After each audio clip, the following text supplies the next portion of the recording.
A reading from the Holy Gospel according to Matthew, chapter 8, verses 18 to 22. Passage taken from the Message version of the Bible. When Jesus saw that a curious crowd was growing by the minute, he told his disciples to get him out of there to the other side of the lake.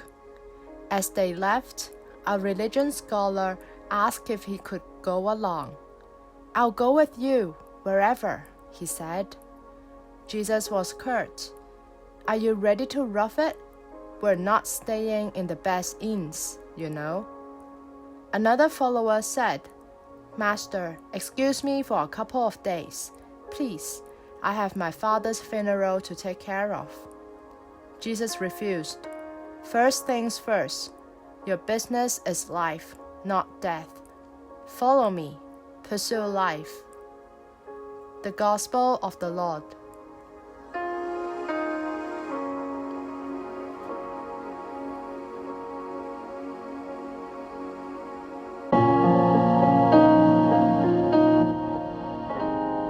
Reflections on the Gospel according to Matthew chapter 8, verses 18 to 22. The Gospel, through short messages, wants to illuminate our lives and encourage our authentic following and surrender to the Lord. Jesus does not stop the scribe who was eager to follow him. Rather, he presents him a reality check. Jesus warns him that his path is a path that passes through the cross. And that is the cost of discipleship. The short message or the golden verse of the gospel today is, "Foxes have lairs, birds in the sky their nets, but the Son of Man has nowhere to lay his head." The statement from the scribe looked like a generous offer to follow Jesus wherever he went. But Jesus reminds that to follow him means to be like him, to be ready to have nothing of one's own. Last week we reflected on the Sermon on the Mount, where the words of Jesus was categorical. "We cannot at the same time serve two masters," he said. To be with Jesus is to accept a situation where we are left with no material possessions. Our security will be elsewhere. "Leave the dead to bury their dead," says Jesus. It is unclear whether the disciple intended to ask leave until his father would die, or whether the father had already died and was to be buried immediately.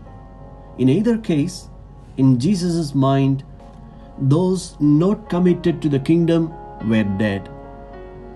Postponement becomes a habit.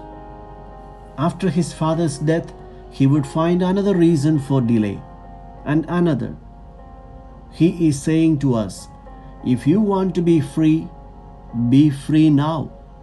It is another way of Jesus letting us know that our following of him has to be unconditional. How often do we listen to excuses such as, "Let me reach my retirement and then I become active in the church"? When he calls, we have to be ready to drop our nets, drop our boards, and even our family members. The call of Jesus is a call to a way of life. Those who want to go their own self-seeking ways belong to spiritually dead. Leave the burial of the dead to them.